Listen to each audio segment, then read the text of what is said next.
I'm very blessed to be able to do that for a living. Not a lot of people can say that they can actually play music and write music for a living, and I'm one of the very few. Which there are a lot more now, but I feel like if you really want something, and you put your head on and your heart to it, you can make it happen. And so that's just been my goal. And now for me, I've built it a base enough career to where it still makes sense for me to do it, and I still keep getting so many more opportunities here coming up, and I've kind of I've figured out my worth. I feel like whenever it goes out to touring and stuff like that, and so I'm getting that. So people are paying whatever I need, and but they're also I'm getting more and more cuts here and there. I'm getting more just more relationships that I've created over the years. They've blossomed into bigger opportunities, and so yeah, we're just still grinding right away.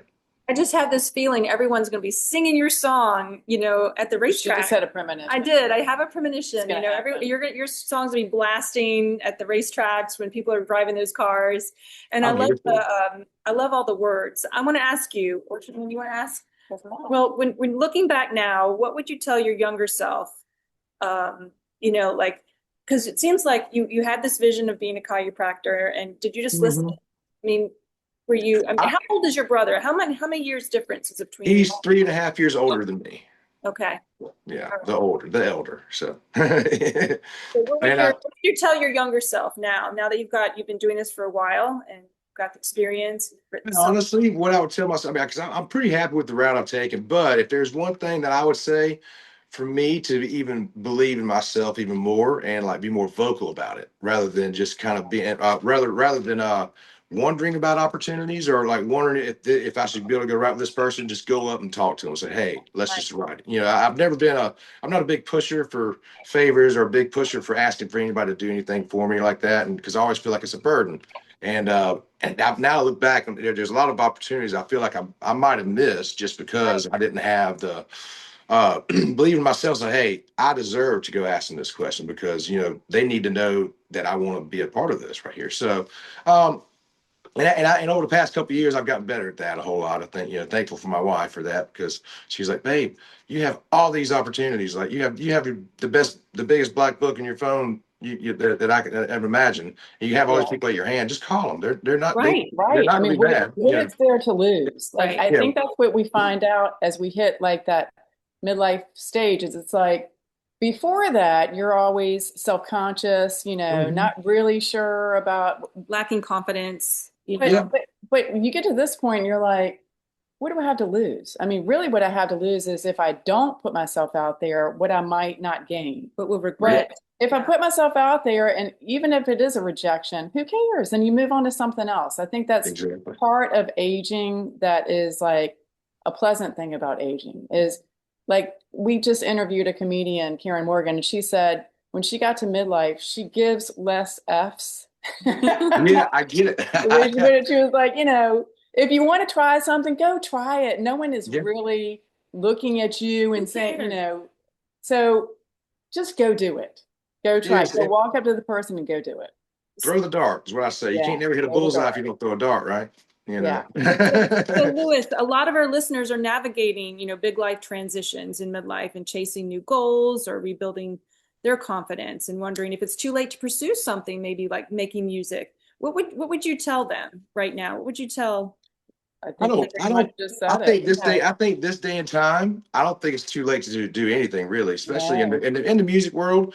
Because I mean, somebody can have like a special niche and nobody knows about, and that's the beautiful thing about social media. But I'm not the biggest fan of social media, but it's here. It's a tool that I got to be a part of, Yes. my goal is just to try and use it the best way possible. And for me, I mean, you could be in whatever age. I mean, people go viral all the time on just the random weirdest videos, but Right. also Something people that are, you would never even expect would be the yeah. thing. I Yeah. mean, I mean, there's a list of artists that I like um, the Oliver guy, forgot his name, but the redheaded guy from West Virginia.